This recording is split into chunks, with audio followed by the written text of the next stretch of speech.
Yeah, the video cut short for some reason, but I'll finish reading this.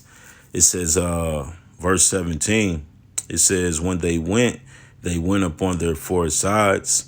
They turned not when they went, because it was given the description of a chariot, flat as it hovers. It basically hovers. It didn't really turn like a vehicle or a car.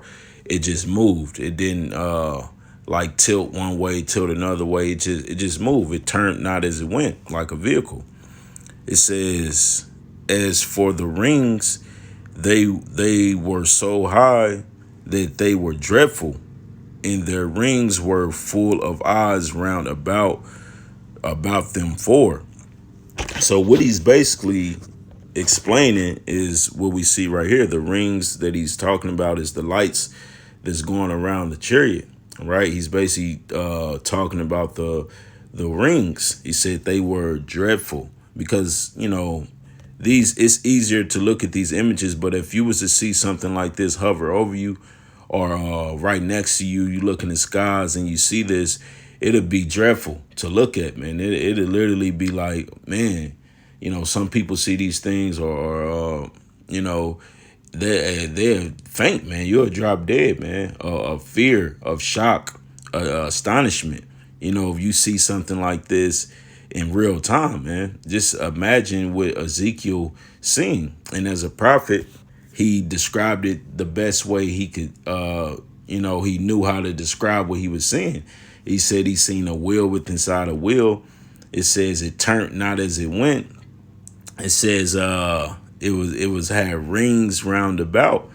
All right, and this is what Ezekiel was describing, man. You got other prophets that seen chariots, and described them, because like in the ancient world, a chariot was not some foreign thing. All right. Now, I didn't say now everybody's seen them, but you had the story, the deliverance of Egypt.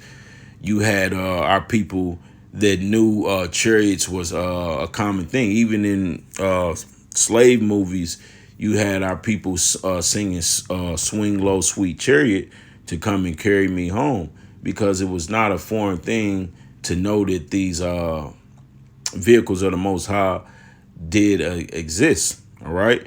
And see, now it's kind of like a foreign thing. So people, they geared you to see, think, mentally program you to think, okay, when you see a chariot, that is little green men inside and you should be scared.